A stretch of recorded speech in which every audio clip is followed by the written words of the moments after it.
Hello, I'd like to introduce to you Harold and Alice Rice.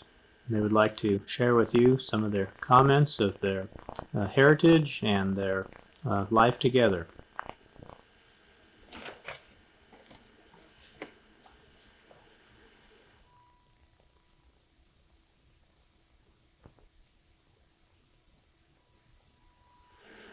I am Harold, and I've been asked to tell something about how far back I can remember about our family. I know very little other than my grandparents lived on a farm in northern Iowa and had a family of 10 children, 5 boys and 5 girls. And when the oldest girl began to grow up, his grandpa said, "There's no young buck around this part of the country I want for a son." So he talked to a neighbor, and the 2 families loaded all their belongings onto the boxcars and came to Corvallis, Oregon in the year 1902. The day before they left Iowa, my parents were married. And so Granddad said, "I'll take you to Oregon on your honeymoon." And the morning they were ready to leave, another one of the boys who'd been picking corn up in North Dakota came home, and he'd married a gal up in Dakota and brought her home. So Granddad says, "Come on, we'll take you too."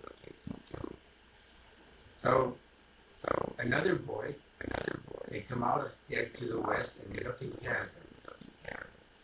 And he met a Canadian gal and he married up there. And so then one of the boys married a gal from back there in their neighborhood. So all kit and caboodle came to Corvallis, Utah.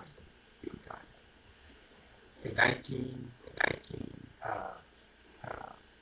my folks remained in Corvallis for till the 2 older boys were born. Then they moved back to Iowa because of mother's people. And 2 more children were added to the family. They moved back to Oregon and stayed long enough for 2 more to be added to the family in Corvallis and Philomath area, where my father farmed. And I have no recollection of my grandfather doing anything as far as farming was concerned in the Corvallis area. But we have been told that he bought a little land, which is now part of the Oregon State campus. And then he moved back to Iowa. My father moved back to Iowa, where 2 more children were born.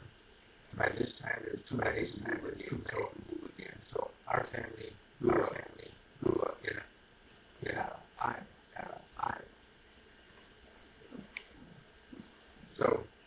So briefly, that just history.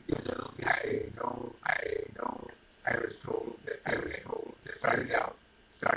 My grandparents had started out in back in Pennsylvania, and the family moved west, finally to eastern Iowa.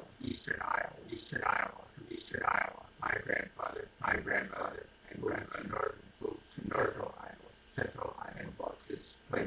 They did not own my land for the rest of my life. Do you have any recollection of when your ancestors came to the United States? I have no idea that.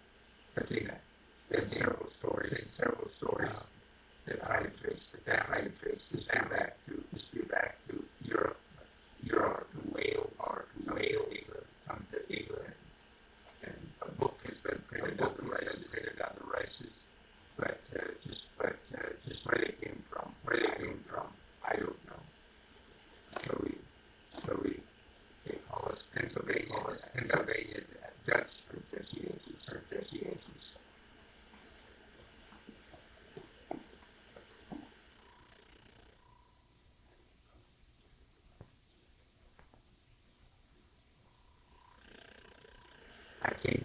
I came west from out of Tuco Valley with my father. When I was 3 years old to see my grandfather who was on his deathbed, and I have just an image of him lying there in bed with a long full red beard. He'd only shaved in his life once in his life.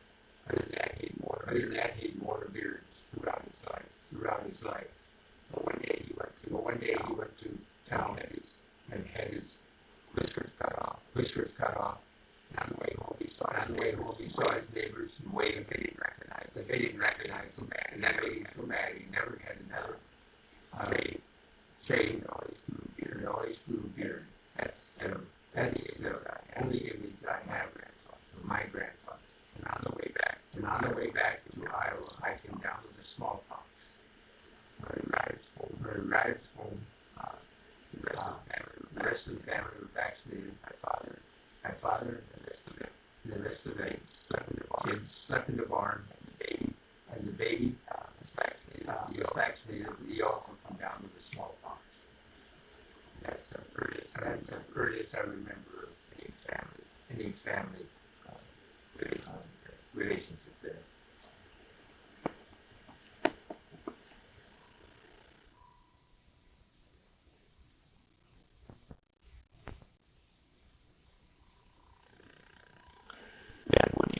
Dad, what do you remember about your mother's side of the family?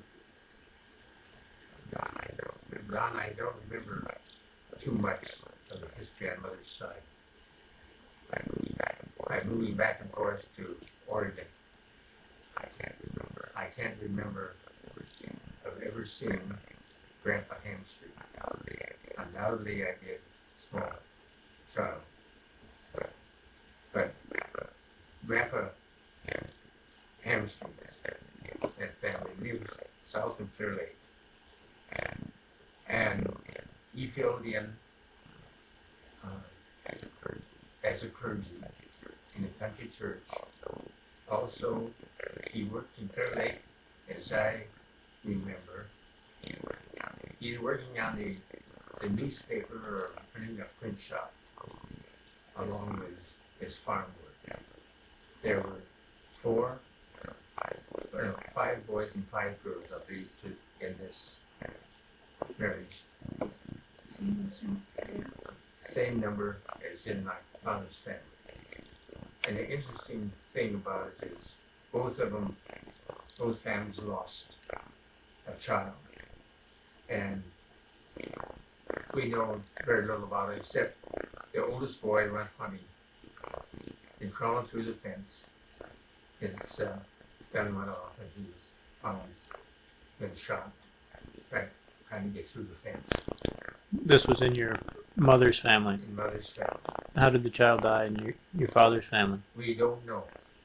My older brother, when he started farming in the same area, was mowing the country cemetery, and he went on to this marker. And it's the first time any of them in our generation knew that there was another child born in that family. What family is that, the Hamstreet? So that was in the Rice side. And in the Hamstreet side, I don't know the details. But my mother was the youngest girl in her family, and my father was the youngest boy in his family. And at that time, there wasn't a high school available, and so these two went to a school over in Mason City. We called it normal school. And the gals often that went there would go back in the area and teach in country school. But my mother and father were married. Mother was 18 and my father was 21. But they tell the story, and my father went out to see her in his horse and buggy days. And on the way home, the old horse knew the way home. One was 10 miles south of Clear Lake and the other 10 miles north. But in the dark, my father just laid the lines down over the front of the buggy and let the horse find his way. And he'd go to sleep. He's doing this one night, and all of a sudden he woke up, and somebody else is doing the same thing, coming the other way, and the two horses were so close together that the shafts on the buggies went inside of the harness on the other one. And when they woke up, there they were, two hooked up. So they just backed up, got apart. He says, I don't know who was in the other buggy. And we went on our way. But that goes back quite a few years. What church was your family associated with? Congregational, I think. The little country church out there, near wherever the grandparents lived. I've forgotten the name of it. I think it was Lakeside Church or something like that. And that old church has been moved up near Clear Lake, and they made it kind of a museum of it. I don't know, one boy was, the other boys that grew up, the oldest one was George, the one that was killed. Then came, let's see, Charles, and he was blasting some rock. And evidently the fuse didn't go off, and he went up to check it, and it went off, and he moved it in many pieces. And I think Uncle Wilbur, who became a doctor, and practiced in that area. And the other one was was in Washington here. And he had a long career somewhere out here. What was his career? I think he started in the banking. And during the Depression year, the banks closed. And I'm not. But That was his son that we saw one time, and that was a car dealership, wasn't it? which one was you referring On to? Main Street that was farm. Oh, and that was a cousin. Oh. So then the Ham Streets scattered. And my folks farmed all their life just south of Clear Lake then until Depression hit. And we woke up one day and my father says we lost the farm. We had over 100 head of cows milking and all the equipment Were you milking those all by hand? by hand. No, we used to milk by hand, but then we put in a milking machine set up. And other than that, we had a young stock. But the folks had taken this little old place and had buildings that were almost on average block long. My father was very progressive on new things come down the line, such as got in electric power. We had a Delco plant. I was about 18 years old before I even lit a lamp. We always had a Delco when I was young. With a base underneath the house was full of big old storage batteries. I went with that. But there was a lot of we put in a cistern, first one in the area, and the extension service had come out with this idea. and putting in a water cistern near the house and then a pump at the sink in the house. So that was on the first experience having running water in the house. But my mother outlived my father,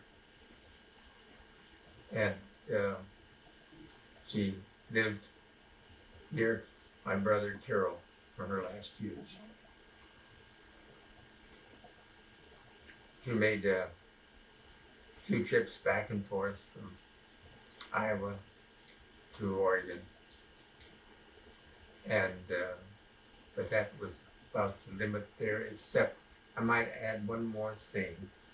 Her aunt was one of the early women doctors of the Midwest, and she was the resident physician at a hospital in Oak Park, the edge of Chicago. And I can remember her coming to our place once. Stop.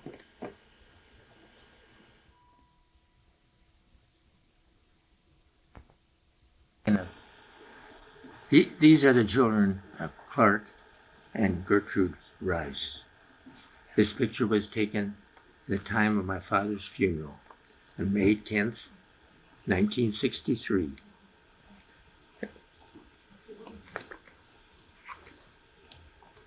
This is Carol, Geneva, Clifford, Mother, Paul, Harold, and Virgil. There are two children that were not there. My sister in Berkeley, and my oldest brother was killed at the age of 12, got kicked by a horse.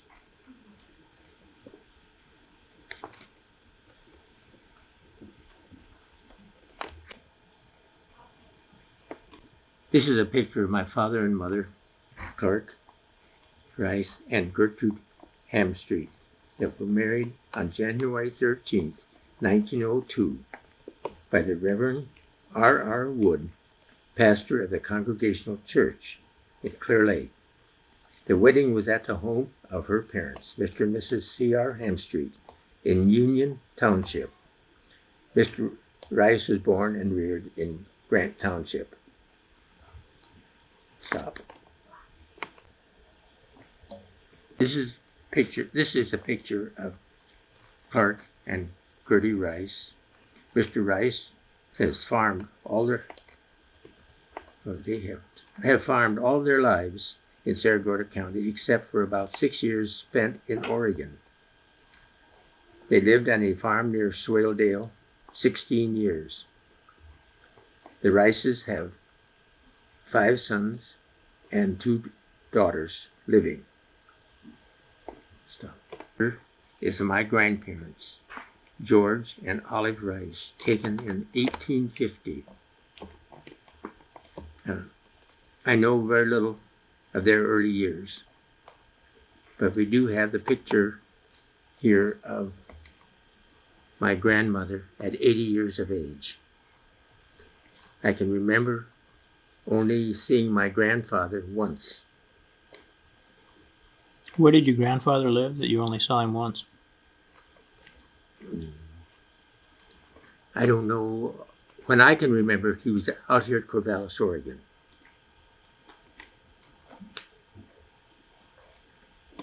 At the time of this picture's being made, 3 brothers have passed away, and my mother.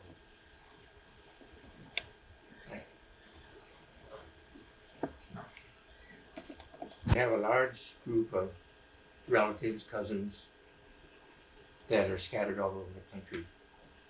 But while we lived in Mount Vernon area, we got acquainted with Aunt Lulu Lilly, who was an artist in her own right, a China painter, and we got to know her very well. So these items are just some of her work.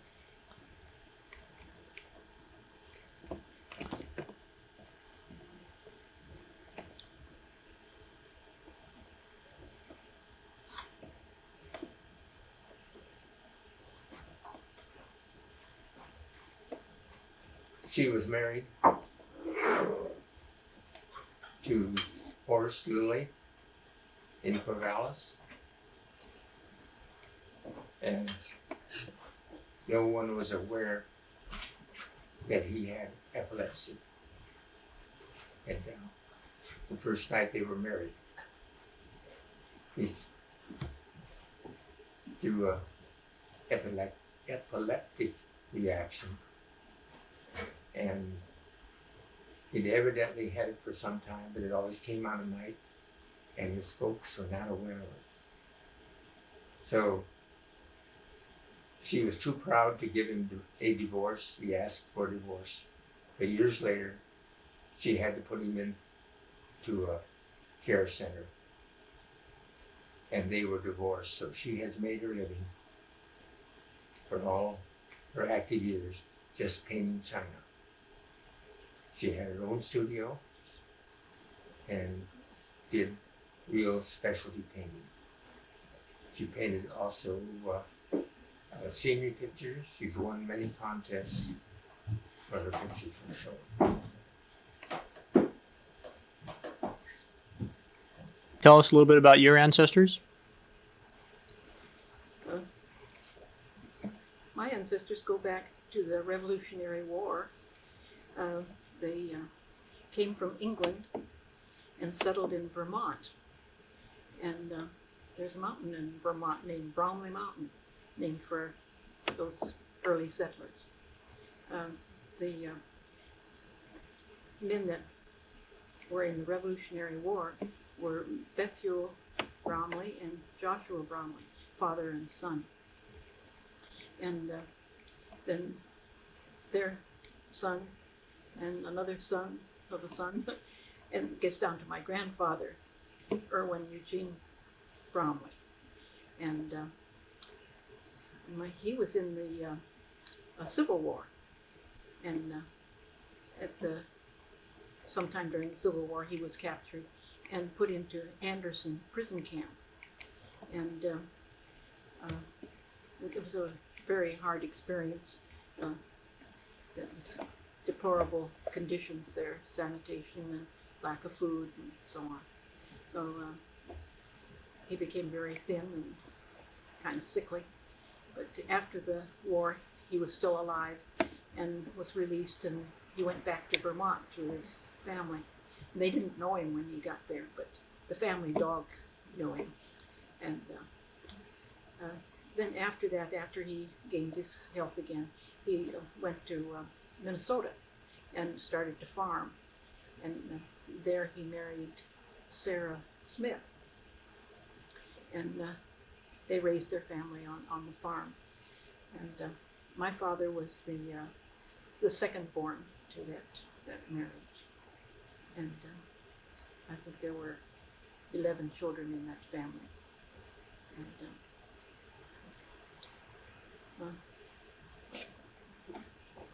okay, I'll tell about my father. While he was growing up on the farm, they attended the Claremont Presbyterian Church. And while he was attending that church, he decided that he wanted to be a missionary. And to be a missionary, he had to go on to school. And there wasn't any high school in the area where he lived, so he had to go and live with an uncle for a while and finish his high school. Then he was ready for college. He went to Macalester College in St. Paul. And he finished the college in 1905. And from there he went to McCormick Seminary in Chicago. And he finished there in 1908.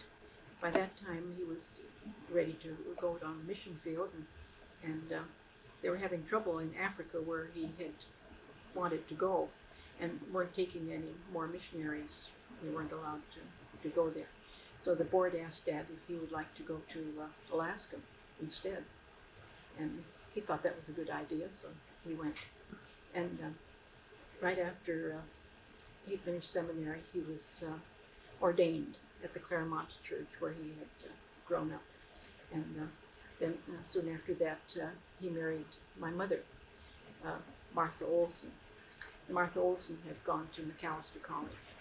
She went there because there wasn't any high school in the community where she was, but Macalester offered an academy, they called it. It was a high school, and she was valedictorian of the academy. And then she stayed on for the 4 years of college. And when she finished college, she had a contract with a school in Denver to teach math in the high school in Denver. But she decided to marry Dad instead. And then they went to Alaska on their honeymoon. Mother and Dad were married in Battle Lake, Minnesota, at Annie's. Annie was a stepsister of my mother's. And I need to say a little more about my mother, I guess. My mother was born in Norway and came over to the United States with her mother when she was about 7 years old. And I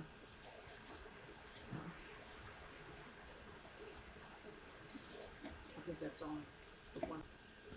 After my grandmother and my mother and my mother's sister, Julie, got to New York, they found out that their father had been killed in an accident with a horse in Chicago.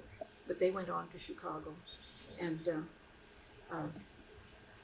they had a real difficult time there. And it was a couple of years after that my grandmother married Ole Anderson, and they moved out to the farm in Minnesota and close to Battle Lake.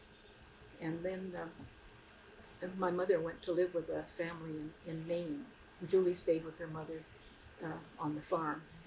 And this is Maine, a town in Maine in Minnesota. And this family needed extra help at home, and so my mother helped there.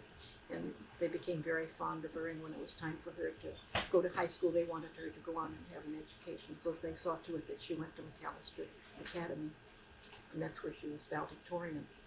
And then after she finished the academy, she went on for the other 4 years of college at Macalester College. I think that's... These two pictures are of my grandfather, Irwin Bromley.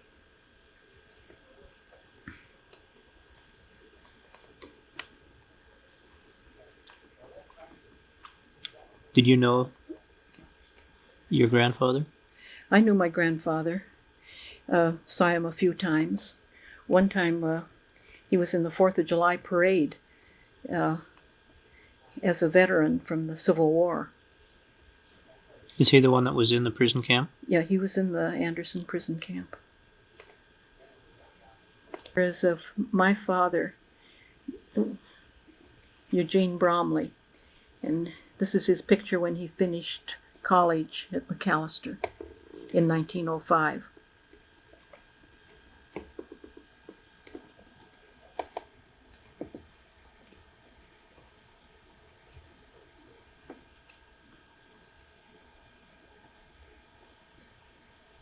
Picture of my grandmother, Oline Anderson, with her husband, Ole Anderson.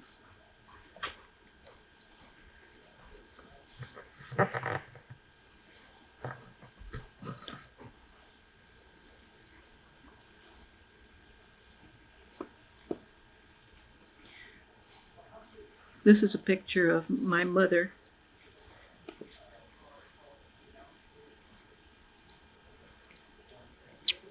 What was the occasion for this picture? That was her picture when she finished academy, before she started college. and that was in 1904. She was valedictorian of her high school class.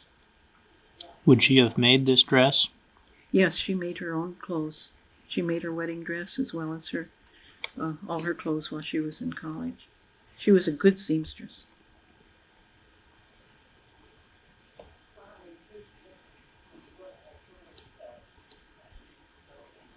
My mother's sister, Julie. She was born in Norway also. How old were the girls when they came to the United States? My mother was 7 years old, and Julie was just a small child.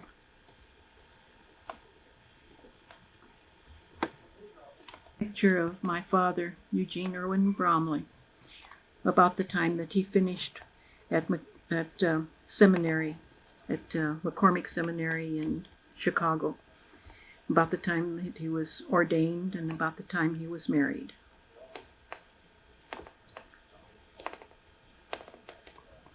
And this is a picture of my mother, Martha Bessie Olson, and she finished college at Macalester College in 1908, at the same time that Dad finished seminary. And they were married in Battle Lake. Your folks were married in 1908 and went off to Alaska. Can you explain some of these pictures to us of their life in Alaska? I'll try it. Then this is a picture of Willie Wells, who was one of my dad's first interpreters. And Dad was very fond of this man. He was a very fine Christian man. He isn't always dressed in his native costume like this. He would, but he dressed up in his native costume just for this picture.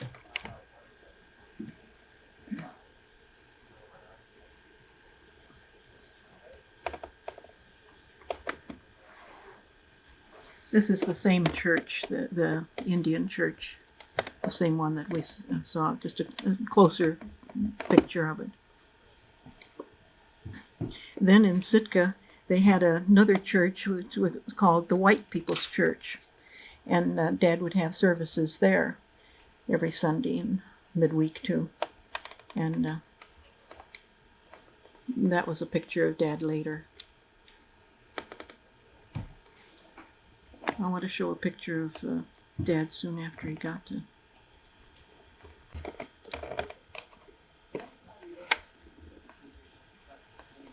Okay. This is a picture of my mother and Dad soon after they went to Sitka.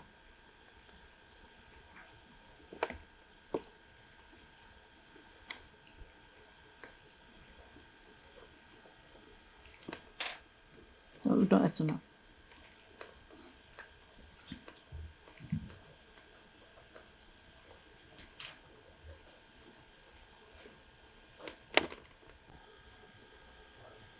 Okay. This is a picture of a missionary conference in Sitka in 1910. This is my dad. I'm looking at it upside down here.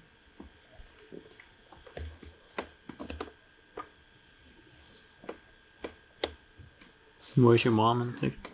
I gotta get straightened out so I can see it. This is my mother. And another one I'd like to point out is Esther Gibson.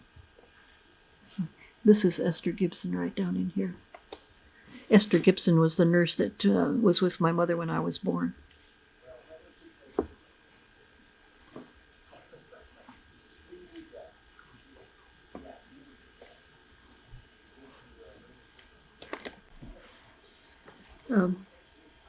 My dad was the minister at the Sitka churches for 5 years. And his next assignment in Alaska was at Klawock. At Klawock, he had the boat Tornado. And that was the only way there was of getting around. We didn't have any airplanes or any roads or cars or horses or anything. Boat was the only means of transportation. Dad came from Minnesota on a farm, and he didn't know very much about boats, but he learned. And the native people were very good about helping him, and they would often go with him when he had to go somewhere, especially to someplace new. Who's the sailor and deckhand here? That's my brother Gene. Did you share these responsibilities? Yes, a lot of times we sure did. One day Gene was down at the boat working with my dad. Dad was getting the boat into condition to make another trip, and Gene fell overboard. And Dad didn't know that he had fallen in the water. And a native man came by in a little rowboat, happened to see him, came over and pulled him out of the water and called to my dad and said, "Here's your boy."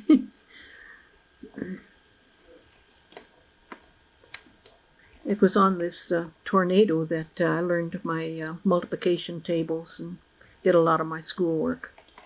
I had the Calvert School course while I was at Klawock. This boat is the A.L. Lindsley. And Dad had that boat when he was at Hoona.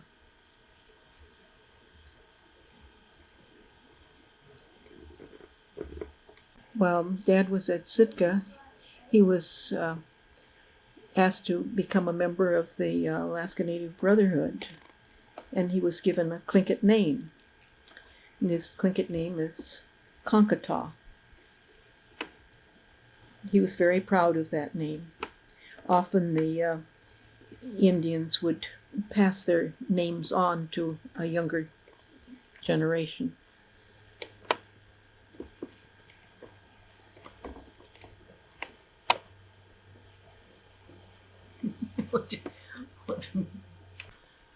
This is a picture of Klawock, the second place that my dad had in Alaska. This is a picture of the church and our house. The village was along the shore, and our house was up on the hill.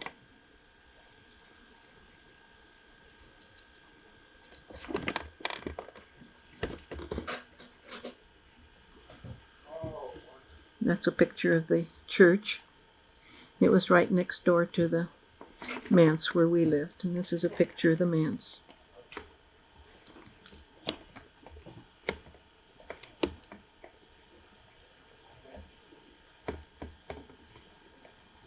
This is I didn't get that in there. This is the water tank that we had. We caught the rainwater off the roof and caught it in this big tank here and used that for water in the house. Our drinking water came from a spring. What do you do for water in the wintertime? Well, the spring kept going in the wintertime. We would have to break the ice on it, but we'd still have water from that spring for drinking water. If this froze up, well then we melted snow. That was always the thing in the wintertime, was having a big tub of snow on the stove.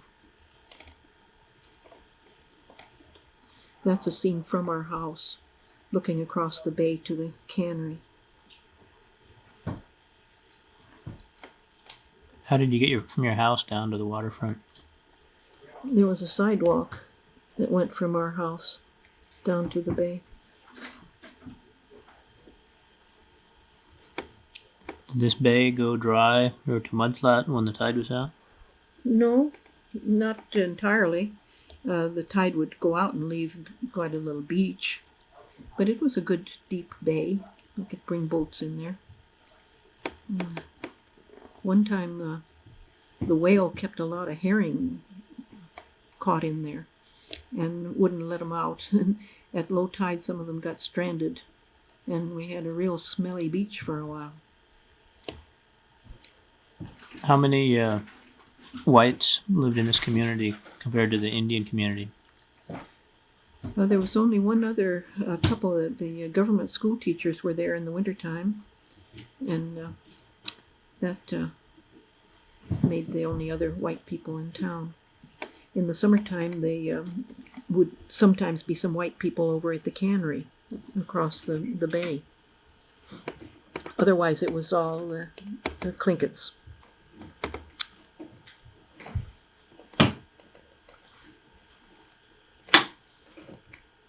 There's some stories about the Marshalls in this community. Well, there was some marshal killed on the beach there, and he went into the woods up behind our house, and they were quite concerned for a while that he would come down and bother us at our house. But he showed up about a week later down in another person's woodshed farther on down. Who was it that shot the marshal? It was a drunk Indian. What sort of precautions did you take since your house lived kind of off on the edge of the community? Well, we had to blackout at night, and we're always on the guard during the day. I fear he would show up. What did your mother think about those types of goings on? It was kind of hard on her for a while, but she had a lot of faith in God. There were a lot of prayers. The red light, there's the red light. We moved from Klawock to Haines, Alaska, when I was ready for the 5th grade. The reason Dad and Mother left Klawock was that my brother and I needed a school to go to. While I was at Klawock, I had the Calvert School correspondence course. The school that was in the town wasn't suitable for Jean and me to go to. And so Dad requested a change so we could get to school. And so they sent us to Haines. At Haines there were 2 schools, a government school for the Indians and a territorial school for the white kids. And that was what Jean and I went to. I was ready for the 5th grade at that time. And Haines was a wonderful place to live. We had a white community there as well as the Indian community. And then there was the army post there. So there were 3 distinct groups that Dad worked with there. Well, in fact, there was more than that because he took care of the Klekwan church too, and also down at the cannery. So he had quite a bit of traveling to do. But we didn't have any boat there. There were a few little trails that you could run a car over. Sometimes they were just one-way roads, little ruts. And they had thank you ma'ams if you met a car where you back up till you found a thank you ma'am and pass. And so the roads didn't amount to too much. But while we were at Haines, Dad felt the need of transportation. So he bought a Model T Ford. Oh, that was a big occasion. We got that Model T Ford. And How many miles of road did you have to drive it on? we had quite a few miles there. We had 20 miles. It was 20 miles up to Klekwan. And he had a church up at Klekwan to take care of. And there was a little road down to the cannery the other direction. That was 7 miles. That was all the road there was there. But the road commission was working on the road past Klekwan to the Canadian border. And Dad would often go up to the road commission camps. And that was a great occasion. He had a crew working there and a cook. And that's where Dad got acquainted with Peg Leg Harry. He was cook at the road commission camp. And there'll be a story about Peg Leg. Should I tell that now? While we were at Haines, Peg Leg came to Dad and asked if he could borrow $100. He wanted to go to Juneau and open a donut shop. Thought that would be a good business. And Dad took his idea and let him have $100. $100 was an awful lot in those days. And but that was the last Dad heard from Peg Leg for 10 years. 10 years later, Dad was sick and had to be in the hospital in Juneau for a while. And in the Juneau paper, it mentioned that he was in the hospital. Peg Leg saw it in the paper. What was he in the hospital for? had appendicitis, an attack of appendicitis. And but they didn't operate for appendix then. They just somehow or other got better. Well, anyway, Pigleg came up to the hospital to see Dad, and brought a deed to some land that he owned in the Haines area. And Dad wondered what he'd do with it, but he accepted it. And so Dad was the owner of some real choice scenic property on Chilkat River. And he didn't know what he was going to do with it, but he kept it. And then 10 years later, after Dad had retired and was out at Klugna, where I was teaching, Dad heard that the Presbytery in southeastern Alaska was interested in finding a location for a youth camp. And Dad, as soon as he heard that, he said, I know, I've got the place. And so he contacted the Presbytery down there, and they were willing to accept that location for their camp. A beautiful place. And do you want to show the picture of that? Okay. We can do that now, and we'll talk about that. There you are. This is a picture of the location of the camp that the Presbytery has for their youth camp. And this is the land that Pegleg gave to Harry, or Pegleg Harry gave to Dad. And it's called Rainbow Glacier Youth Camp. And this is Rainbow Glacier up there. The ice would break off from the glacier here and drop down into this basin and just sound like thunder. And usually the front of it was quite blue, the open ice after the ice would fall off. There'd be huge chunks that would fall off. This is the river, Chilkat River. This is a peninsula that runs out, and this is a little bit of the river. The river runs this direction, and it's not far from the mouth of the river. This land is affected by the tide. The tide comes up the river this far. Where was the site of the camp? It's on the Chilkat River. That's Does, about does the actual site show in this picture? The buildings are built in this area. On the peninsula? On the peninsula, and they use the peninsula. They couldn't build out on the peninsula because the Coast Guard wanted that saved for a light in case there was more navigation up the river. They would put a light on that point.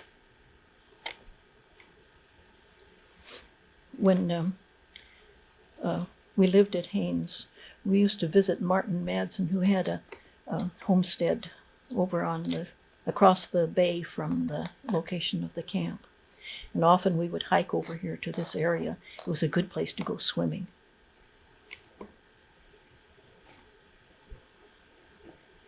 I didn't think it ever got warm enough to go swimming in Alaska. Oh, yes, we did a lot of swimming. And we didn't have fancy swimming suits and all. We'd use some old bib overalls and a shirt. And, that was our swimming suit. But we had a lot of fun playing in the water. It was cold, all right, but the kids don't. My mother and dad didn't go in swimming.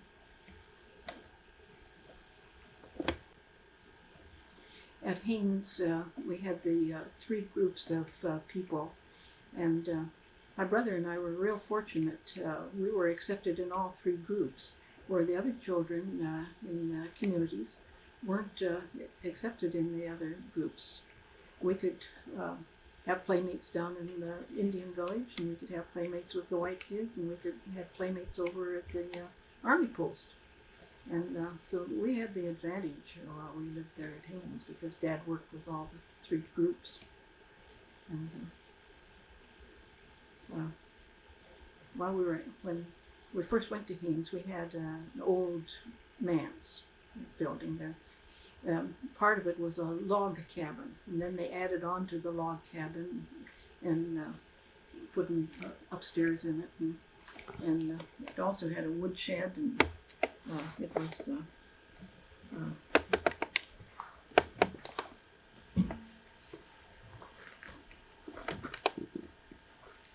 The log cabin part was in this back part back here. They put a new siding on here so you don't see the logs. But inside, the walls were real thick because of the logs. And this is the woodshed that we had to have a lot of wood saved up and dried and stored a lot of things in the woodshed too. The kitchen was right in this area. And from the front of the house, we looked out at the bay. You could look clear across Lynn Canal and see the ships go up and down the canal. This was the church that Dad took care of. And it was quite close to the house, so that it wasn't hard to get there.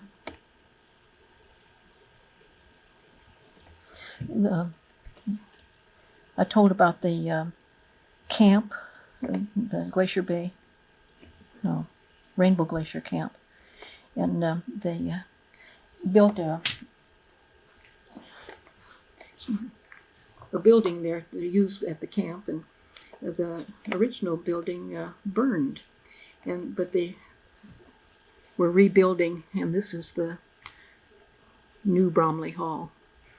Is that the current building? Yes. That's About when was it built? Oh, it's been built for, I don't know, 15 years maybe now.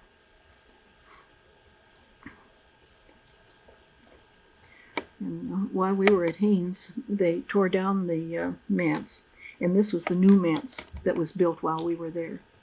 We thought that was nice. Dad did a lot of the work on it. He worked right along with the carpenter to build that. And my brother and I did a lot of the work on it too, and helped with the painting, and so that had to be done. We thought that was nice. We felt like we were kings. We got to live in that nice new house. The school that I went to at Haynes was a territorial school. There was also a government school in town, but we went to the territorial school. It was a small school. The grade schools years were kind of uneventful, but my Calvert School course had prepared me for the upper grades, so I was able to handle it with ease. Then when I finished grade school, the high school there was not an accredited high school. There were just 12 of us in the whole high school most of the time, 4 in my class. So we felt like we were a big class. And the teachers that were there weren't too well qualified to teach some of the subjects that were there. So if it hadn't been for my mother and dad to help me at home with Latin and algebra, I would have had a hard time at college. But the Park College that I went to accepted me on probation. And so when I was ready for college, got on the boat. It took 8 days to get down to Seattle. And then I had the train ride from Seattle to Kansas City before I got to college. And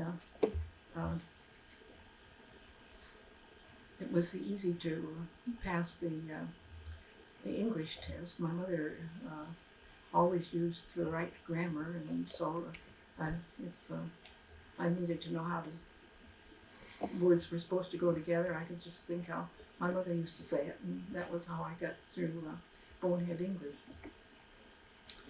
And the rest of the courses came quite easy, and I got through college. When I first went to college, there's some friends, our Alaska friends, that were going to meet me there. The train didn't usually stop at Park College because it was just a small little place, and they went on into Kansas City. But since I had come from so far, they stopped there. And but the conductor let me off on the wrong side of the train. He let me off in the cornfield instead of at the station. And so the people that were down to meet me had started to leave by the time the train had all passed. The trains were long in those days, and by the time the train had gone by, so that I could holler to them that they didn't know that I had gotten off the train. When you were going back and forth to college, were you did you have special luggage that you used? That you Well, I had a trunk that always, just a small, I guess we call them steamer trunks. And boy, I knew how to rope that trunk. So we had to rope them so they wouldn't split open. Sometimes off the boats, they would often drop some luggage and things, and I'd seen trunks break open, and all the stuff spill out, and I didn't want mine there, so I learned to rope it. didn't you have some luggage you had trouble keeping track of in the train station? Oh, one year at Christmas time, I went down to Oklahoma to visit a friend at Christmas time, and she wanted to send my mother a big picnic basket that the local people there had made. And, oh, I didn't want to take that basket to college with me. What would I do with that in college, and so on. But I took it, and I stored it there at college. And then I had to take it with me on the train, and I had to change trains in Minneapolis, and so I checked my suitcase there while I was waiting for the train, but I left that basket out on the seats. But when I came back, nobody had taken it; it was still there. So I had to take that along with me, and I finally got it on the boat and up to my mother. And she enjoyed that picnic basket. I wish I had it now, but I sure didn't want it then. Another time on my way home from college, when I first went to college, the deal was that I would stay the 2 years, and then I would come back to the University of Washington or else Alaska and finish up. But by the time the first 2 years were up, I decided that I wanted to stay with my friends there at the park and graduate there. So, but instead of staying the whole summer and all, the folks at home wanted me to come, so Dad would send me a ticket so that I'd come home. So one time I took the Canadian Railroad out to the coast, and the train stopped for lunch, and we all got off and had our lunch.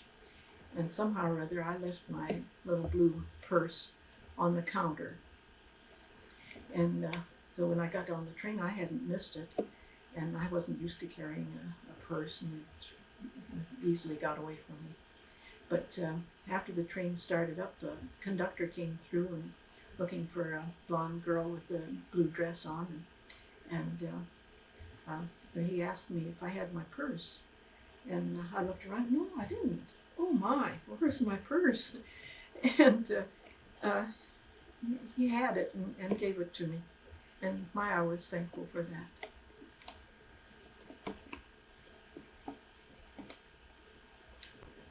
While I was at college, I started out working in the laundry. At Park College, we all worked as part of the program, and paid our expenses by working. And so at the middle of the first year, the librarian came to see me and asked if I'd like to transfer from the laundry up and work in the library. And I thought, oh, that would be great. And so the rest of the time I was at college, I worked at the library. And that was a good experience. And after graduation, I was on my way home, and on the boat there was another girl that was going home from school, from another school that I'd gotten acquainted with. And we stopped in Juneau, and she wanted to go up to the Commissioner of Education's office and visit and see if she could put in an application for a school in Alaska. And my plan was to go to Chicago to do graduate work in dietetics.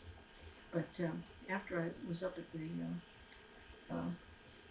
commissioner of education's office with this other girl, the commissioner asked if I would like to teach, and found out that I had my degree, and he offered me a job.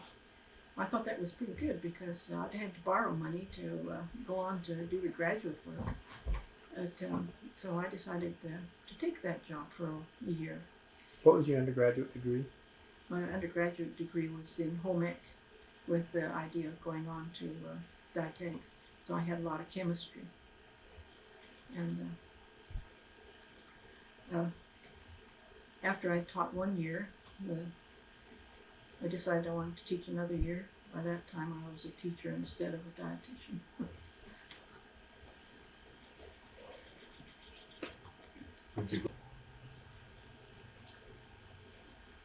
I grew up back in Iowa, and I went to country school. And there were some years it was 50, and sometimes there were 30 kids in that country school. Because the older ones worked in the harvested corn, picking corn, and when that was over, they'd come to school. And some of these older ones were older than the teacher. And they would stay there during the winter months. Then spring come, they have to go home to work. So I can remember the number of the bigger kids that came there in the fall. And they'd torment the teacher so, and then they'd jump out a window and give her a bad time. But I went through the lower grades, but I was a sickly kid. I never did know what was the matter with me. But I could only go to school 1 day a week, sometimes 2 weeks I'd go. And so I really didn't attend school too much in the grades. But when I got up to the 6th grade, that spring, I decided I was going to take the 8th grade examinations. Then there was a county examination, and if you passed those exams, you could get into high school. So consequently, I took the exams, made good grades, and I entered high school from the 6th grade right to a freshman in high school. Put me in high school at 12 years old. But during this time, from 10 on, I was involved in 4-H activities, and one thing led to another. We showed calves and pigs at the county fair, and we're on judging teams. And I was fortunate enough to be on the county judging team. This team went to the state fair, and we won the state fair contest, which entitled us to represent Iowa at the International, which was held in Chicago. So long in December, we went to the International in Chicago, and we competed there. We all had good scores except one, and he had a good score, and then he went back and changed his placings, and it cost us the national contest. Then this was followed by a week of convention in Ames for a 4-H convention, and I was elected to vice president of the state 4-H. This I did while I was still in high school. At home, we all had to take our turns on the farm.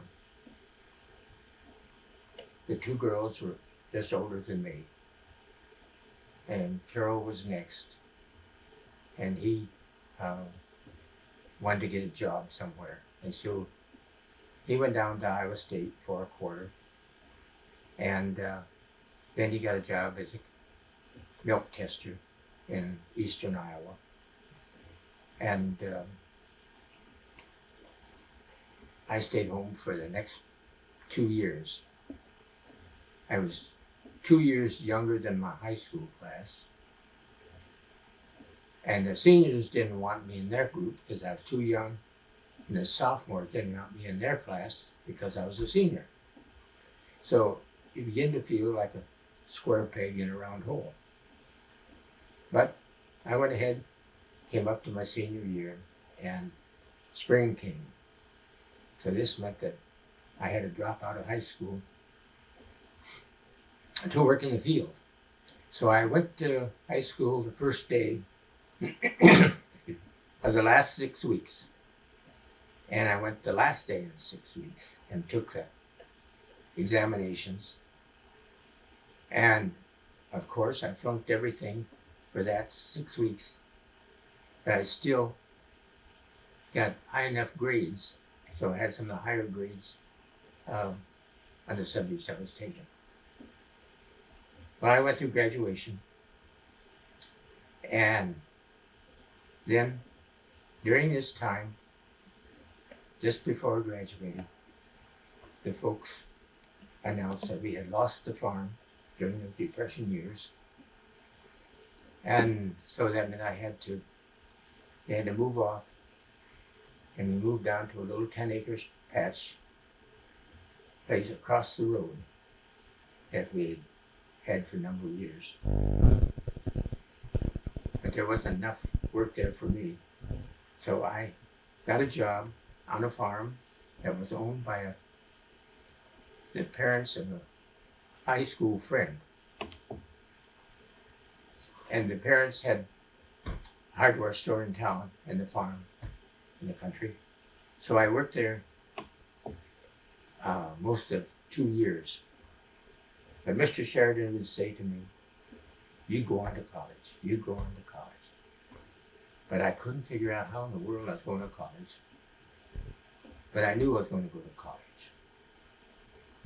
So the fall of the second year, I decided I was going to college. I never thought about writing for an application. I just packed up my stuff and went down to Ames, said I was going to college.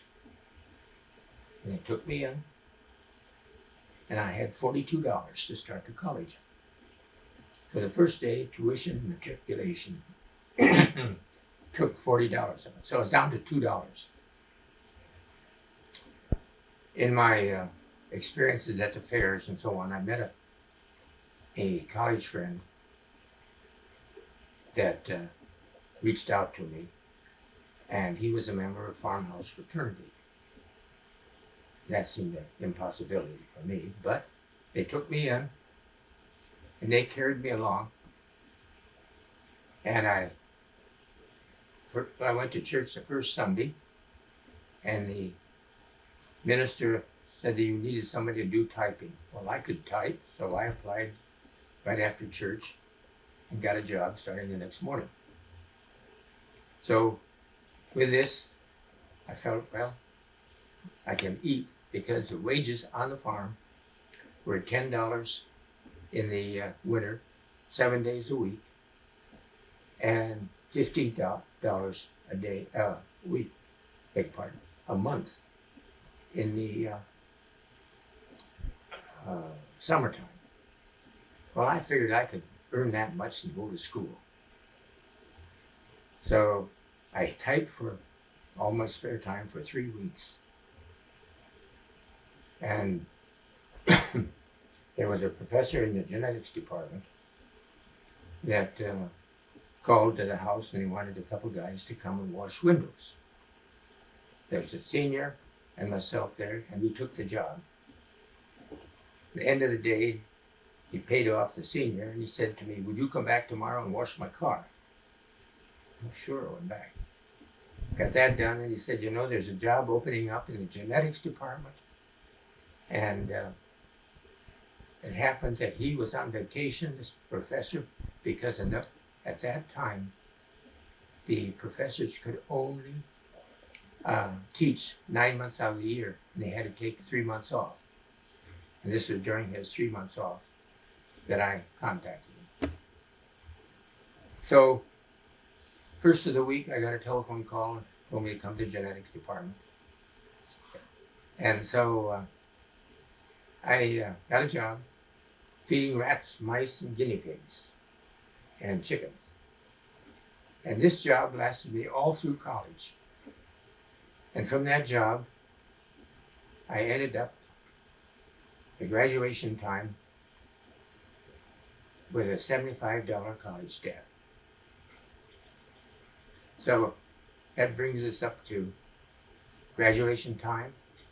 And the day I graduated, I had my stuff in the suitcase ready to go home because I hadn't been home only overnight for the 4 years in college. Because I learned that kids that had jobs wanted somebody that paid a little extra to do their work while they went home. So I'd make enough during the vacations to pay my next quarter tuitions and books. But my old clothes really hung by spring. So anyway, I finished college and waiting to go home. Just going down the hall when the phone rang. So I set him down, went back and answered the phone. And here was the fellow from the state extension office and wanted me to come over and see them. I said, well, I'm just going home. He says, well, you come over now and then you can go home. So I went over, it was in the morning, and we talked a little bit. He says, I want to take you out to Western Iowa tonight to meet with 2 county boards. They've got an opening for a club agent. I said, I don't want to go. I want to go home. He said, no, go out for this and then you can go home. So I went to Western Iowa, to Denison, and met with the boards. They hired me. I said, when do I have to go to work? Tomorrow morning.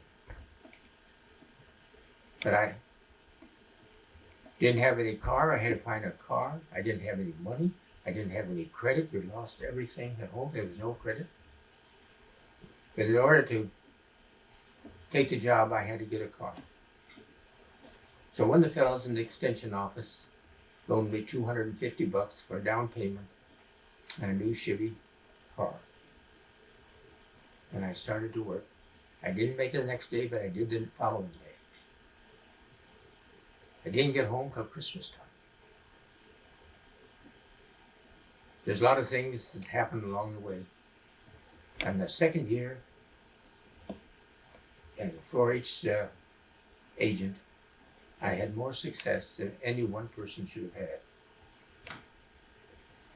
I'm judging teams in our county that develop demonstration teams. The demonstration team won the county and then went to the state. We won the state. We went to the interstate one at Sioux City and we won there, entitled us to go to Chicago. But the county agent with whom I worked said he wanted to go to Chicago. So he went to the team and went to Chicago and made the boys mad. And so they didn't do too well. I think they got 3rd or 4th internationally. I started a health program in Audubon County, and we had the county winner that went to the state, and Bill, I knew was being held over for some reason, but anyway, he won the state health contest. And then he got to go to Chicago, and he was runner-up in the national contest. Had another boy that fed out a Hereford steer, and he won the county show. We took him to the state. He had a grand champion steer, Iowa State Fair. All these things shouldn't happen to a guy unless he's been there for 10 years. It all happened to him in Toronto. So this brings me up to the time that while I was in Audubon and Crawford counties. Good place to start. So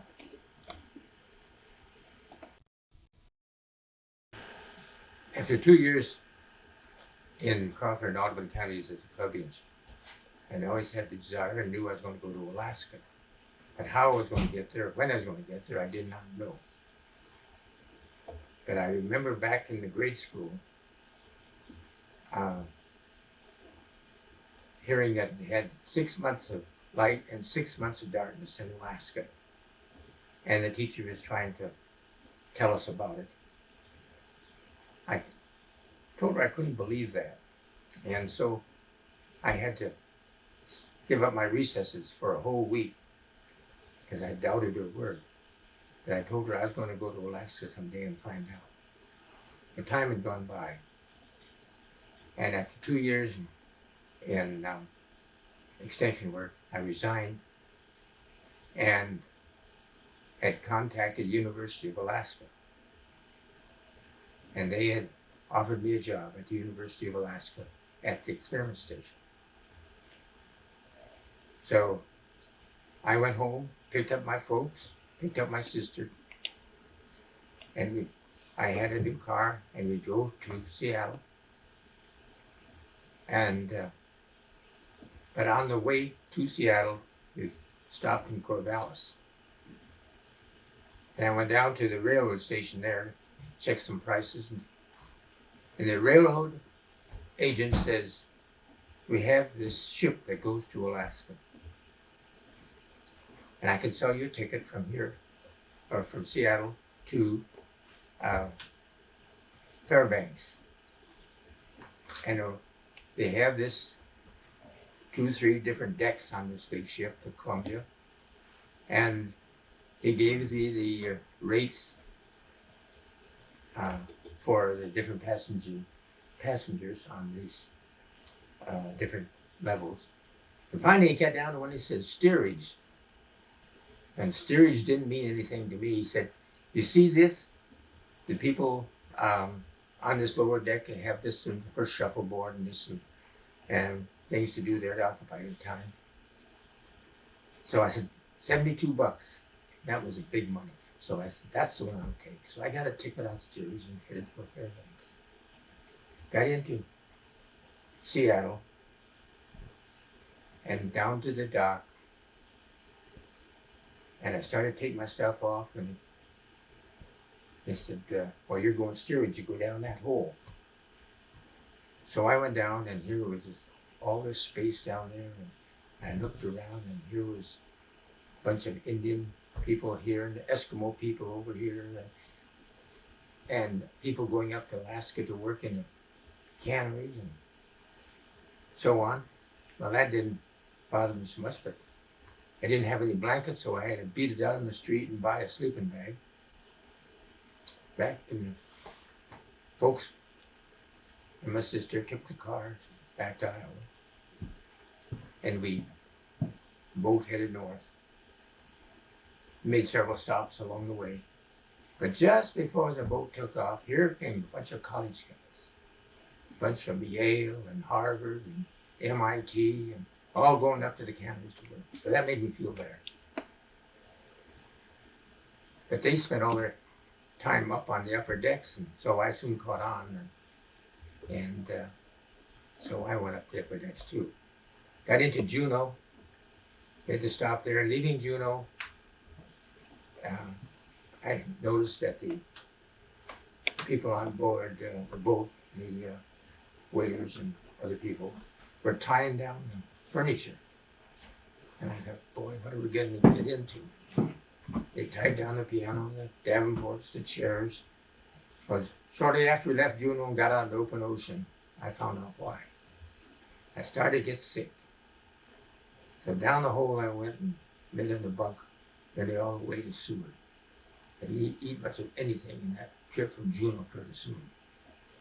Then we got into Seward, and here was 2 Army ships tied up at the dock.